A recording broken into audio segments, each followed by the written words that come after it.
La TVT au cœur de l'information.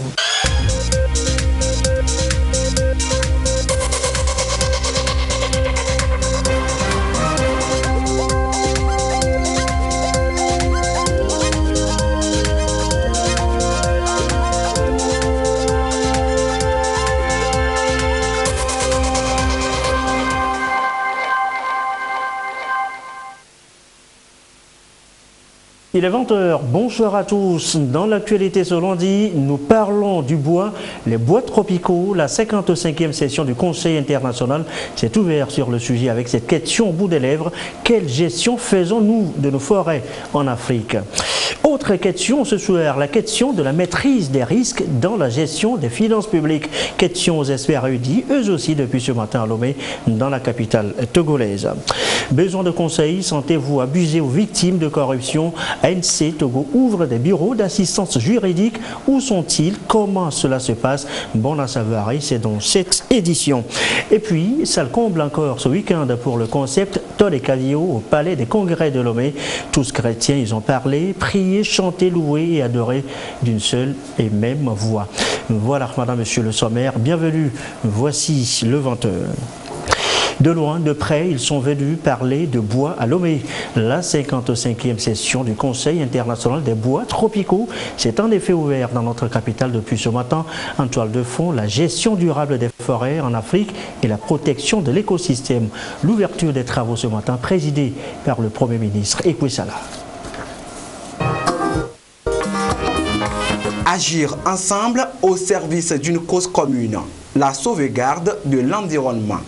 Beaucoup y adhèrent, à l'instar des délégations ici réunies, venues des 4 coins du monde pour la 55e session du Conseil international des bois tropicaux. Une rencontre présidée par le Premier ministre Komi Selom Klassou qui va officiellement donner le ton aux travaux.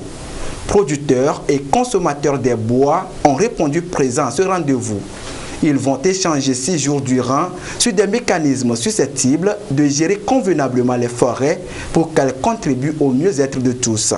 Un accent particulier sera mis sur la conservation de la biodiversité.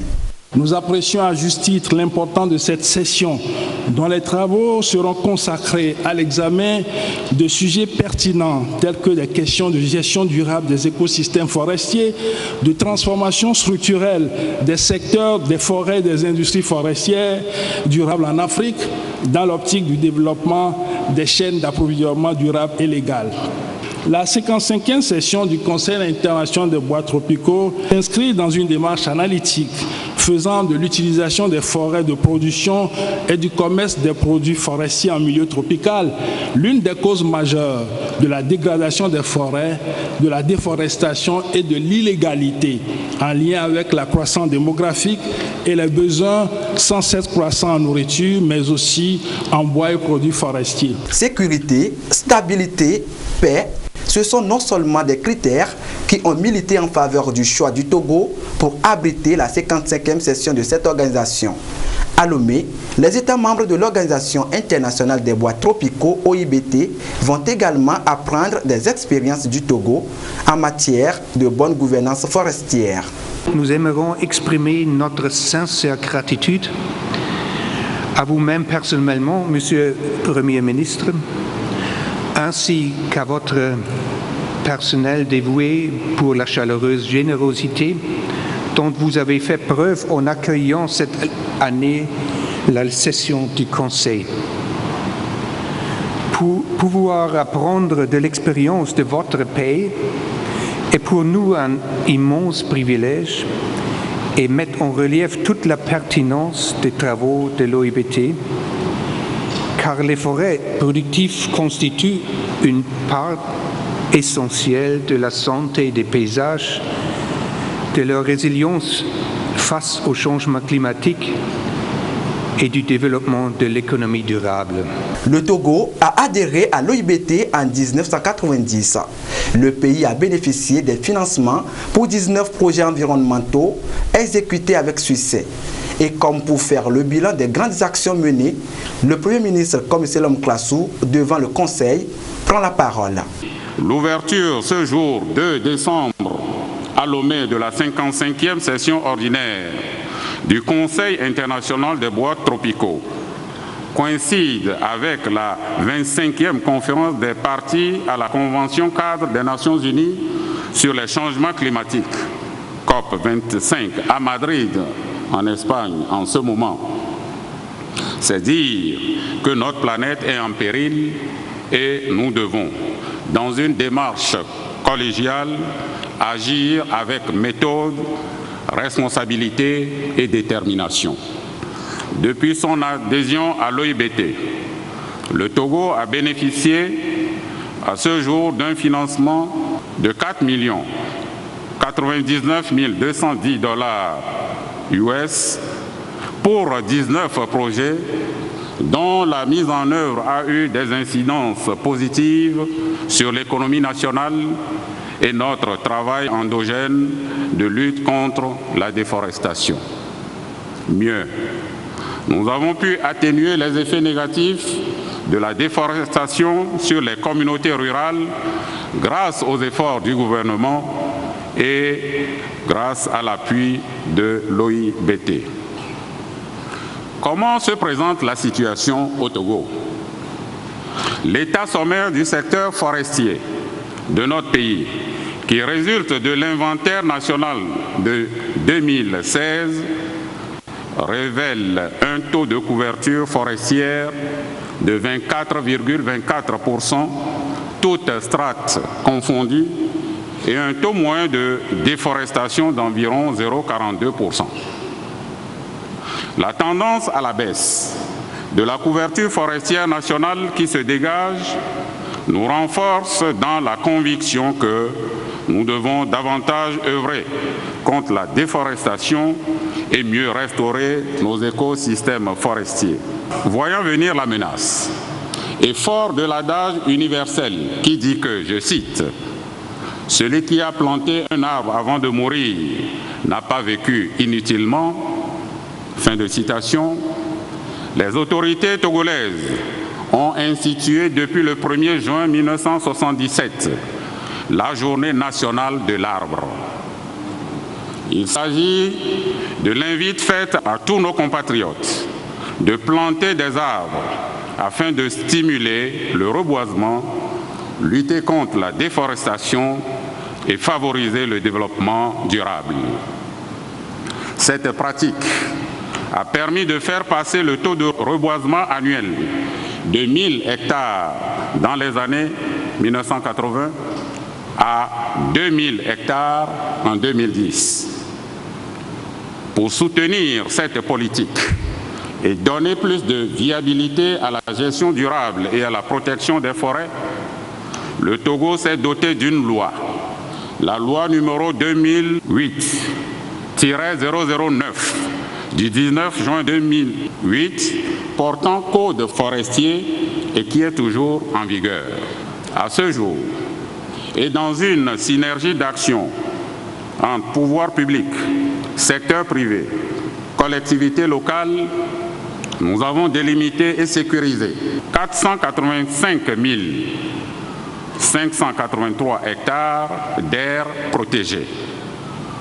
Dans la même optique, nous nous sommes engagés à restaurer 1 400 000 hectares de paysages forestiers à l'horizon 2030 comme cible nationale de l'initiative africaine consistant à restaurer 100 millions d'hectares de paysages forestiers à l'horizon 2030. Par ailleurs, la volonté manifeste du Togo s'est traduite par l'adoption de la loi numéro 2018-005 du 14 juin 2018 portant code foncier et domanial qui a, entre autres objectifs, de sécuriser le foncier et susciter ainsi des plantations privées, comme c'est le cas en ce qui concerne le TEC. Des résultats à la hauteur de l'engagement des plus hautes autorités du pays et qui d'ailleurs sont bien appréciés. D'autres projets sont envisagés pour continuer la lutte. 3 d'entre eux devront trouver de financement à l'issue des travaux de cette session. Le Premier ministre reste confiant.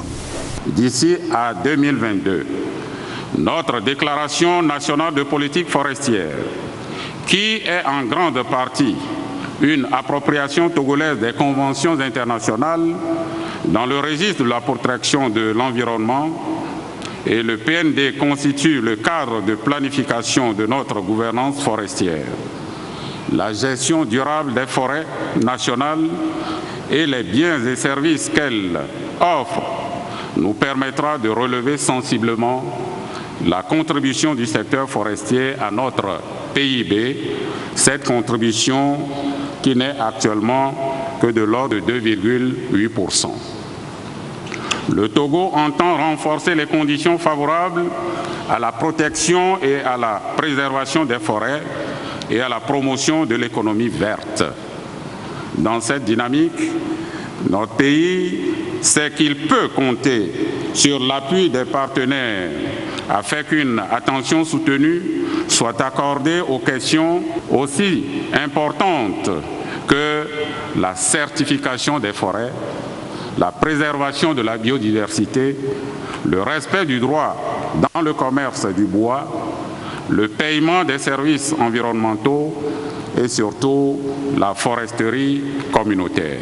La tenue de cette 55e session permet de renforcer davantage le partenariat entre l'OIBT, organisation forestière leader dans le monde, et les autres institutions affiliées.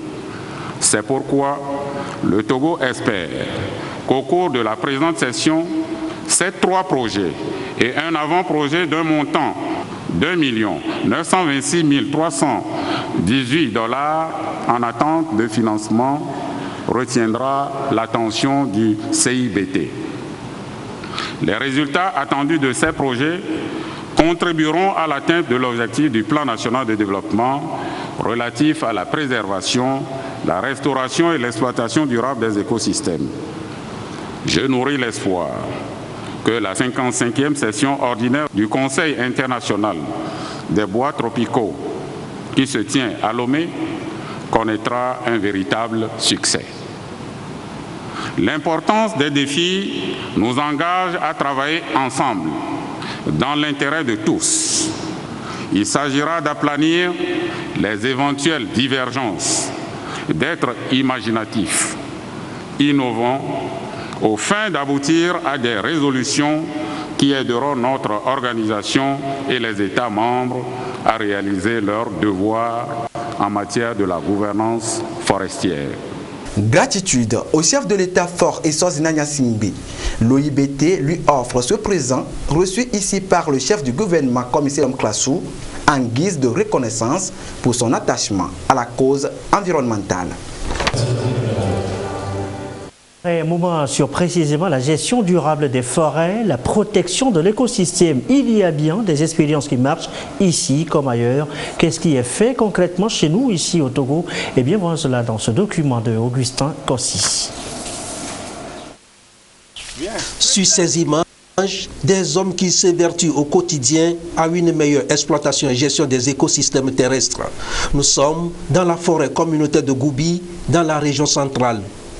Avec le ProRed, l'exploitation des ressources forestières ici s'est nettement améliorée. Nous avons constaté qu'il a les piles nomades qui abritent, il y a d'autres même qui s'installent dans notre forêt communautaire. Et on a appelé les piles, les représentants, pour les dire à partir du 27 mai 2019, on ne va plus voir les piles dans notre forêt. C'est pour cela que nous avons décidé de faire des panneaux d'interdiction. ProRed nous a organisé socialement. Nous avons un bureau actuellement qui gère cette forêt communautaire. Et nous avons avec ProRed des papiers nécessaires pour cette forêt. Nous avons organisé une gestion durable au niveau de cette forêt communautaire. Et nous sommes actuellement en train d'exploiter d'une façon rationnelle cette forêt. Nous avons les outils nécessaires. Nous sommes bien formés pour continuer la gestion de notre forêt communautaire. Aujourd'hui, face à la croissance démographique et aux effets du changement climatique, il faudra concilier les besoins des populations en produits forestiers et l'exigence de la protection de l'environnement. La FAO et bien d'autres organisations accompagnent certains pays de l'Afrique occidentale à valoriser les produits non ligneux et le bois. Au Togo, la FAO finance un projet sur la valorisation des produits forestiers non ligneux. Tout ce qui peut être tiré des forêts en dehors du bois, ça peut être le miel, ça peut être le gibier, ça peut être des plantes médicinales. L'un des défis majeurs, c'est comment, en même temps que la population croît, que les besoins aussi augmentent, comment nous préservons ces forêts pour limiter la dégradation des forêts et leur déstabilisation. La foresterie, un secteur majoritairement dominé par les hommes. Mais la gente féminine y joue un rôle très important, souvent négligé. Dans la production tout comme la gestion durable des ressources forestières, elle est fortement impliquée. L'action des femmes dans le secteur forestier va aussi de la lutte contre le changement climatique au combat contre la pauvreté. Des défis se présentent pour la plupart des temps en termes de technologies adaptées et d'accès au marché. Celles-là qui se battent pour réduire la pression humaine sur les forêts en transformant les noix de palmiste en huile palmiste et les noix de palme en huile de palme, en transformant aussi le beurre de karité, mais aussi à travers le reboisement des espaces dégradés. Tout ce qui concerne les produits forestiers non ligneux, sans couper l'arbre, les femmes y sont la première action à mener, c'est de sécuriser l'accès des femmes aux produits forestiers. La Côte d'Ivoire a attribué au groupe de femmes une unité forestière d'aménagement, toute une forêt classée, et les femmes reboisent les parties qui sont dégradées et exploitent aussi le bois pour transformer en charbon écologique. Au Togo également, le processus de la foresterie communautaire est en cours. Objectif, renforcer le rôle des forêts, restaurer le couvert végétal et assurer une gestion durable et inclusive des ressources forestières. Merci. Autre sujet évoqué ce soir, les services du Trésor. Je vous l'annonçais également en titre. En clair, la gestion des finances publiques. Un colloque international planche sur le sujet à Lomé depuis ce matin. La préoccupation majeure ici, c'est la maîtrise des risques. Il en sera justement question. Le démarrage ce matin des travaux. Carmen Madjiakapo. La gestion de la dette et la tenue des comptes de l'État revêtent une importance capitale pour la transparence des finances publiques. Depuis 2006, les hauts responsables des administrations financières de 30 pays de par le monde se sont regroupés en associations pour partager leurs expériences et savoir-faire en matière de trésorerie.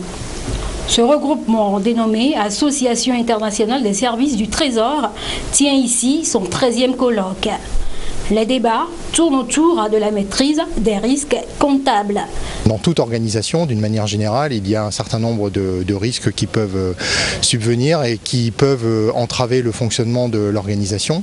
C'est encore plus vrai en ce qui concerne les administrations financières, qui par nature sont des organisations qui sont soumises à un certain nombre de risques qui peuvent être de nature diverse. Donc l'objectif de la maîtrise des risques, c'est de pouvoir identifier ces risques en amont, d'en dresser une cartographie et de mettre en place un certain nombre d'outils qui permettent de prévenir ces risques et d'y faire face si jamais ils surviennent. Depuis 2006, le Trésor public togolais a connu une profonde mutation. Le Togo, comme les autres pays de l'UEMOA, a entrepris plusieurs réformes. Celle de la comptabilité occupe une place de choix. De un comptable public, on est passé à 3 comptables et aujourd'hui à 5 comptables pour faciliter le compte rendu de la gestion des finances publiques que fait le Trésor public. Le changement positif que cela a apporté, c'est la spécialisation en matière de compte rendu. Parce que les 5 comptables gèrent 5 domaines différents et ça permet de rendre facilement compte à la Cour des comptes de la gestion qui est faite des finances publiques. L'Association internationale des services du Trésor accompagne également ses pays membres dans leur démarche de modernisation et de performance. Ce colloque permettra aussi à l'AIST de tenir sa 14e Assemblée générale. Seuls les premiers responsables des services du Trésor prendront part à cette assemblée. Approvisionner notre marché par nous-mêmes, c'est un peu l'idée, l'esprit de la célébration de la journée de l'industrialisation de l'Afrique. Akara, journée en différé sur le site de l'usine Stelcube, récemment inaugurée. Un choix pas du tout un hasard. Le récit de Nestor Bouchou. Cette année, la célébration nationale de la journée de l'industrialisation de l'Afrique a été délocalisée. C'est l'usine Stelcube de Kara qui a été retenue pour abriter la manifestation. Le directeur général de cette usine s'est réjoui du choix de son unité pour la célébration de cette journée. Journée décrétée par l'Assemblée générale des Nations unies le 22 décembre 1989. À cette célébration, il a été lu une déclaration commune du président de la Commission de l'Union africaine, de la présidente de la Commission économique de l'Afrique et du directeur général de l'ONUDI, Organisation des Nations unies pour le développement industriel. Déclaration dans laquelle il réaffirme les engagements des États membres de l'Union africaine et de la communauté internationale d'accélérer le développement inclusif et durable du continent africain. À la suite de la lecture de cette déclaration, le message du secrétaire général des Nations unies a aussi été présenté. Dans ce message, Antonio Gutiérrez est d'accord que l'industrialisation de l'Afrique s'accélère, mais il demande que la politique industrielle soit envisagée selon une approche respectueuse de l'environnement qui favorise l'égalité des chances et qui tient compte de l'urgence climatique vers laquelle il faut faire face. Pour cette 31e journée de l'industrialisation de l'Afrique, le thème retenu est « Positionner l'industrie africaine pour approvisionner le marché de la zone de libre-échange continentale africaine ». Les chefs d'État ont pris des actes pour libéraliser les échanges des biens et services sur tout le continent. Ça veut dire que vous pouvez prendre votre produit et l'amener dans tous les pays africains.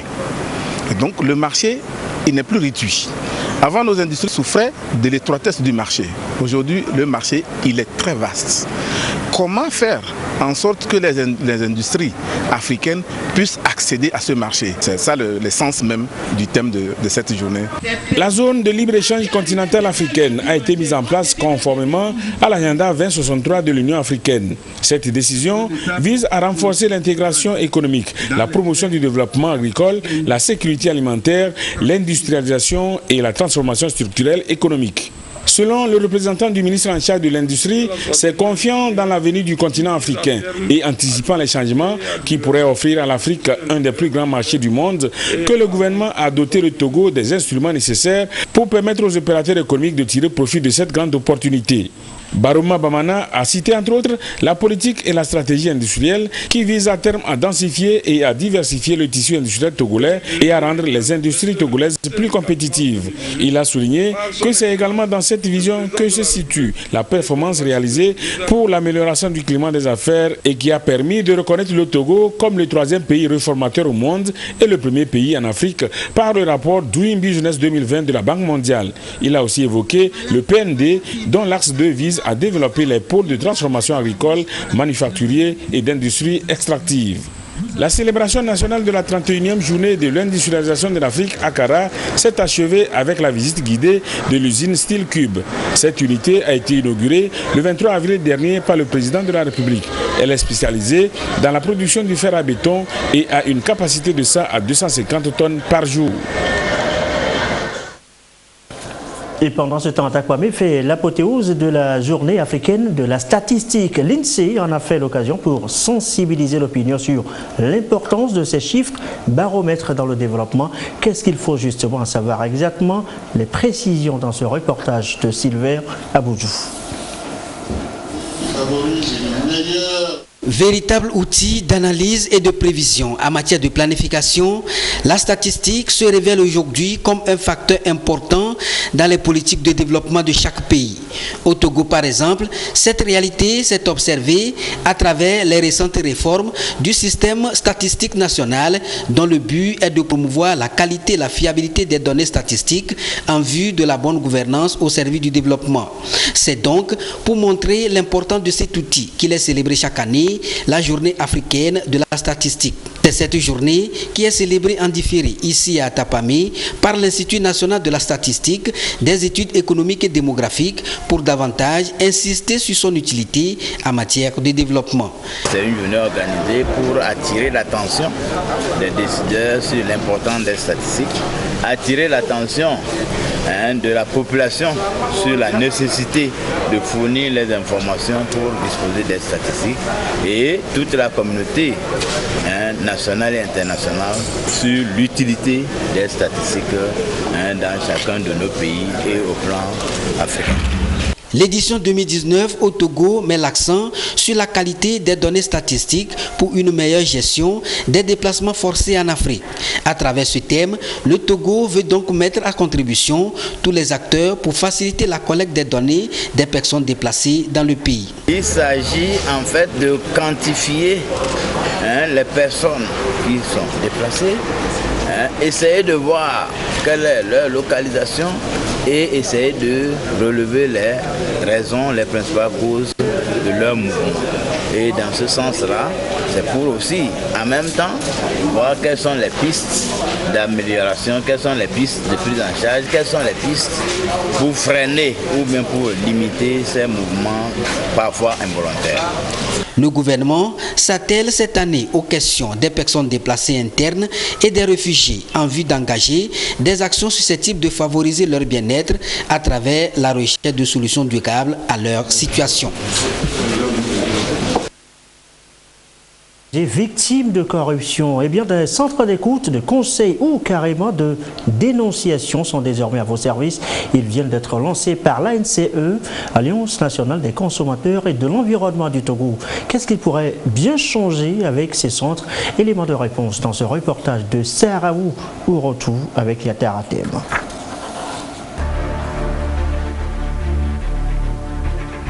S'il y a un mal dont souffrent les États et qui freine leur développement, c'est bien la corruption.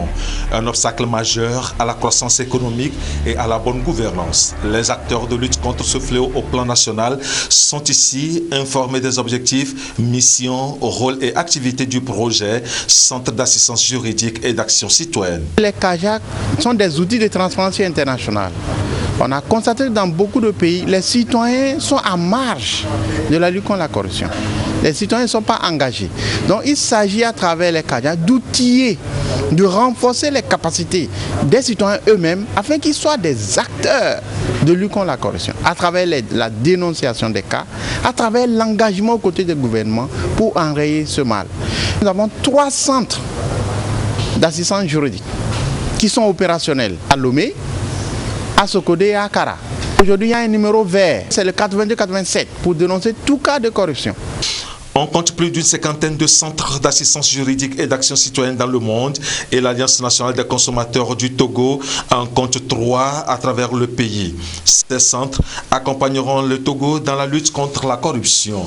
Le pays a mis en place plusieurs institutions dans ce cadre, entre autres la Brigade économique financière, la cellule nationale de traitement des informations financières et aujourd'hui la Haute Autorité de prévention et de lutte contre la corruption et les infractions assimilées. AS Togo, c'est une entité qui nous accompagne dans notre campagne de sensibilisation que nous avons entamée.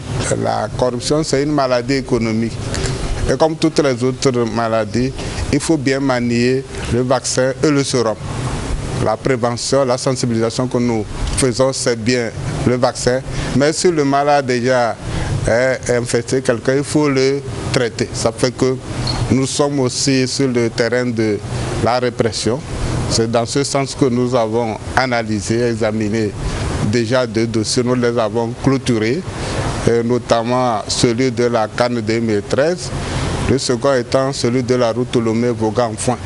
Nous avons transmis les 2 dossiers au procureur de la République près le tribunal de Lomé. Depuis plusieurs années, le Togo s'est engagé dans un processus de réforme ambitieuse, salué par la délégation de l'Union européenne qui se réjouit de voir les fruits de ces différents efforts. Elle a salué également l'obligation de déclaration des biens, décision prise lors du dernier Conseil des ministres. Ils en ont une mémoire d'éléphant, comme on le dit. Ils en font bon usage sur les questions des droits de l'homme. Les voici, lauréats, 4 au total. Ils ont reçu leur prix ce week-end. La cérémonie leur récit de Sonia Abedikou. 21 candidats à compétir pour le concours Meilleure mémoire sur les droits de l'homme. Ils ne sont plus que 4 à l'arrivée. sacrés, premiers respectivement dans les catégories droits civils et politiques, droits économiques, sociaux et culturels, défense des personnes vulnérables et protection de l'environnement et la préservation de la paix. Les 4 lauréats reçoivent ici leur prix. J'ai travaillé sur le thème réflexion sur une négation du droit à la nationalité en Afrique de l'Ouest, l'apatridie. Je suis heureux que ce thème ait retenu l'attention des membres du jury dans le cadre de ce concours. Le thème qui m'a valu le prix, c'est handicap et difficultés de participation à la vie politique et publique. Parce que je me suis rendu compte que les personnes handicapées avaient quand même des droits et des devoirs à participer à la vie politique et publique, mais ne le faisaient pas suffisamment. À travers cette recherche, j'ai interpellé les uns et les autres à mettre tout en œuvre pour faciliter justement la participation des personnes handicapées à la vie politique et publique. Ce concours Meilleure mémoire sur les droits de l'homme veut promouvoir la recherche sur les sujets relatifs aux droits de l'homme et vulgariser les travaux universitaires dans ce sens.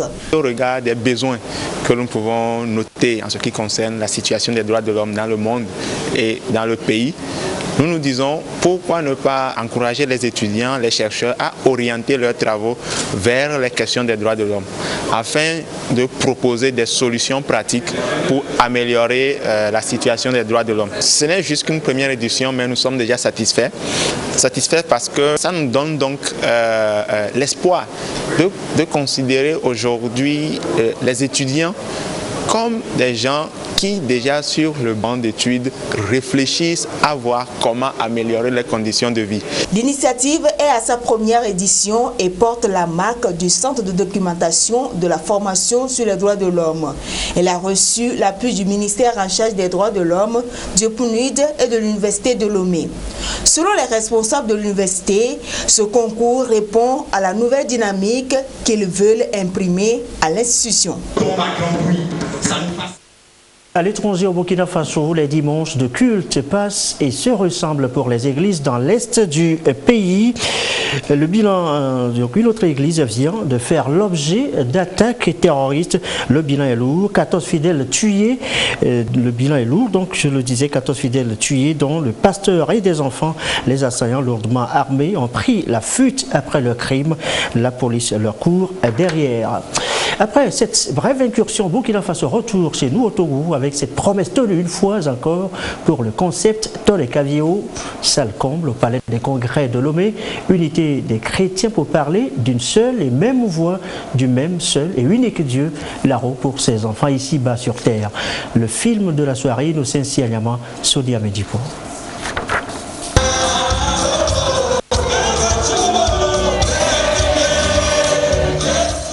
Des chants de louange et d'adoration à l'Éternel.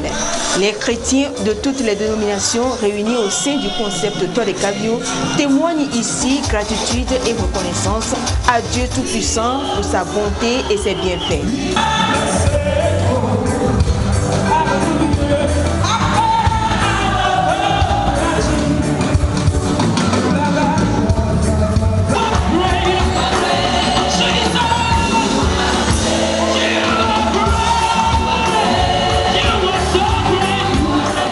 En tant que croyant et sachant bien que je ne suis rien sans Dieu, je dis que c'est un moment de revenir encore devant le Père pour lui dire merci pour tout ce qu'il a fait pour nous et demander encore sa grâce pour les années à venir. Ça fait 14 ans que je participe à cette édition. J'apprécie ce rassemblement parce que nous apprenons toujours lors de ce rassemblement. Ce rassemblement m'a beaucoup édifié parce qu'on nous a parlé du lendemain meilleur. C'est bien, mais qu'est-ce qu'il faut faire pour avoir un lendemain meilleur? Il a prié pour nous et il nous a exhortés à suivre la parole de Dieu et à mettre en pratique tout ce qu'on nous enseigne. Occasion pour les enfants d'un même père de prier pour la paix et les autorités du pays pour un avenir meilleur. Tout le monde aspire à un avenir meilleur. Il y a des principes à suivre, il y a des pas à mener. Donc le premier pas, c'est de chercher le bien de son pays dans lequel il se trouve, surtout la paix et l'intervention divine. Secondo, nous devons chercher aussi à plaire à Dieu, à faire ce qu'il nous demande de faire. Nous devons tout faire pour pouvoir faire les sacrifices qu'il faut pour pouvoir expérimenter cet avenir meilleur. Une association qui sait qu'elle est dans un pays dirigé par des hommes et elle se fait le devoir de prier pour ses autorités, je pense que ces dirigeants méritent vraiment qu'on leur jette des fleurs. C'est pourquoi nous soutenons chaque année cette initiative. Le concept Torre Cabio, d'après son fondateur, est une vision de Dieu pour intercéder en faveur du pays. Le mouvement est présent sur l'ensemble du territoire national. Au-delà du spirituel, il intervient également dans le social, notamment en faveur des veuves et orphelins.